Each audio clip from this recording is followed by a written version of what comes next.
Gothic novel is even more quintessentially English than the film noir is quintessentially American.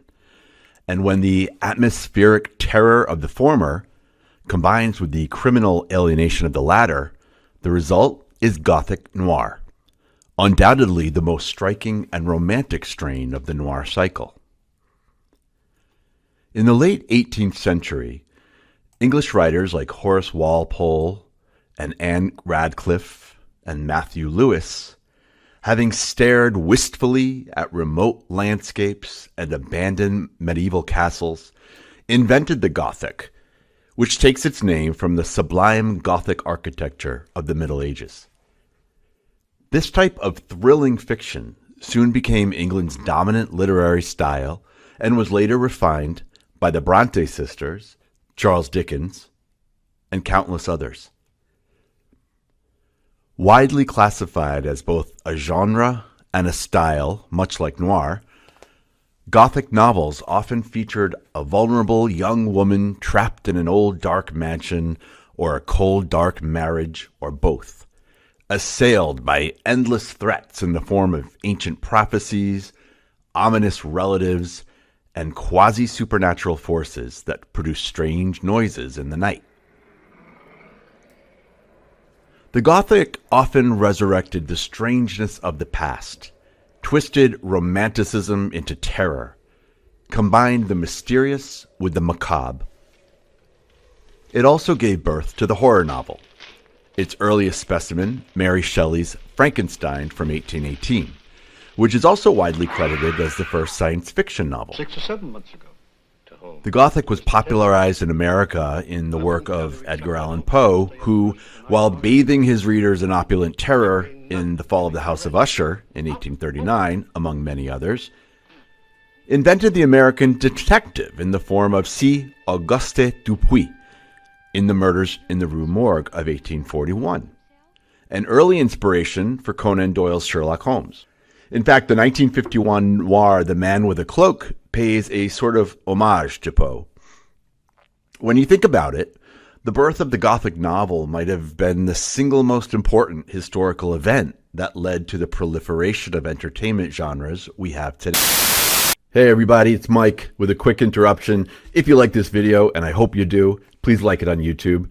And also let me know in the comments what other film noir topics or films you'd like me to take a deep dive on. I have not been putting out a lot of content, but I'm going to be putting out a lot more starting now.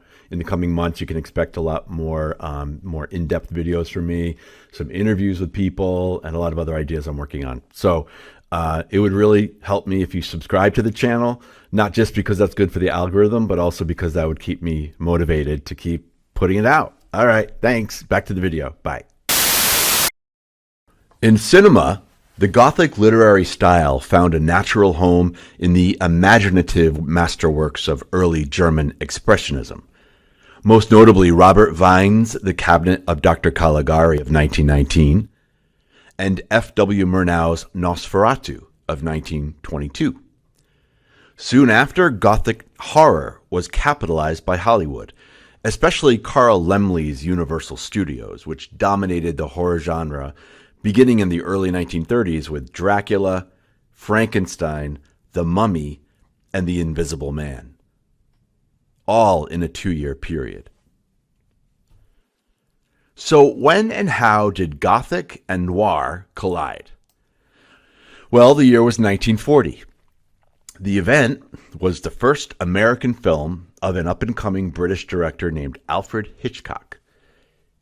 An adaptation of Daphne du Maurier's blockbuster novel, produced by the legendary David O. Selznick, Rebecca not only won the 1940 Academy Award for Best Picture, but instantly became the paragon of romantic suspense on screen. Last night, I dreamt I went to Mandalay again. It seemed to me I stood by the iron gate leading to the drive, and for a while I could not enter. Blending the emotional terror of Gothic with the criminal mystery of noir, the film vaguely hinted at a supernatural presence, but in the end, the evil forces were all too human, which tips the film into noir territory. Rebecca stars Joan Fontaine as the naive, nameless heroine who marries the obscenely wealthy Max de Winter, played by Laurence Olivier, after mere days of acquaintance, and moves into his massive estate. You've nothing to stay for. You've nothing to live for, really, have you? Look down there. And Manderley appeared to be dominated by the spirit of Max's first wife, who recently died under mysterious circumstances. Fueled by a textbook Gothic premise that morphs into a psychological murder mystery, Hitchcock's lush craftsmanship and capacious direction produced the first Gothic Noir masterpiece. Through the 1940s, many American crime films attempted to replicate Rebecca's success and took on Gothic dimensions either through their physical settings, like 1944's Dark Waters or 1948's The Amazing Mr. X, or their historical periods, like 1944's The Lodger or 1945's Hangover Square, or even both, like 1946's The Spiral Staircase and Dragonwyck of that same year. This meant a temporary but necessary reversal of the gender roles typically found in noir. Gothic noir generally omits the femme fatale, replacing female malice with female naivete, and shifting the evil and mystery onto the male character, or the homme fatale, or at least a misunderstood Byronic hero. This merger of romance with violence appealed especially to female audiences, which explains why Gothic noir peaked during and just after World War II, when so many American men had been shipped overseas, leaving women to attend the cinema all by themselves. But I do know my place, though. It's with you.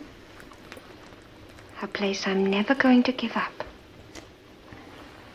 Arthur Lubin's 1955 Footsteps in the Fog is one of a handful of stragglers released well into the 50s.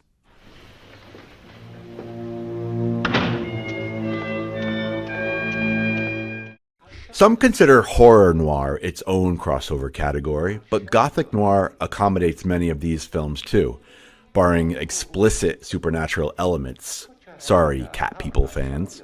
Gothic flourishes abound, for example, in Robert Wise's The Body Snatcher from 1945. Moonlit graveyards dripping with shadows, corpses delivered in the middle of the night, a phantom-like figure seizing control of a horse and carriage during a thunderstorm.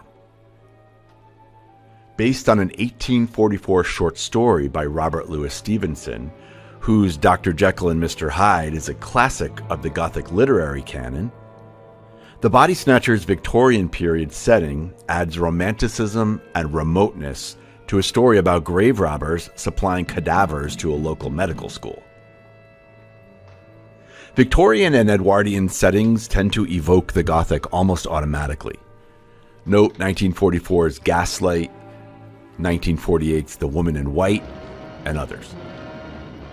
Despite a wink to the supernatural at the end, in which we assume the Ghost Rider to be a hallucination, The Body Snatcher is about a criminal plot with fraud and blackmail thrown in for good measure.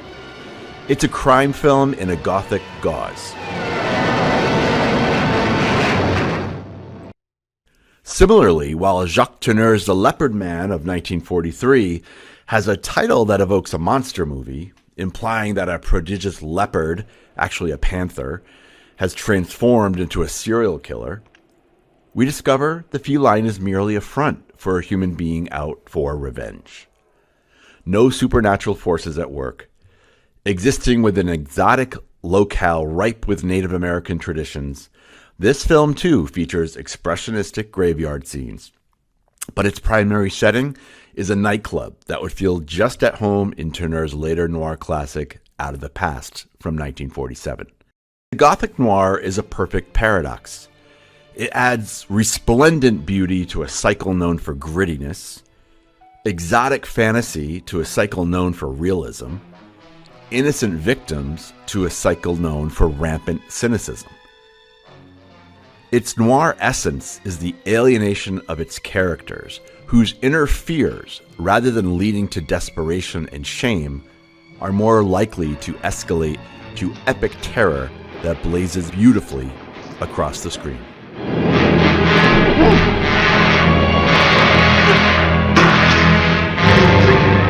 Thanks for watching.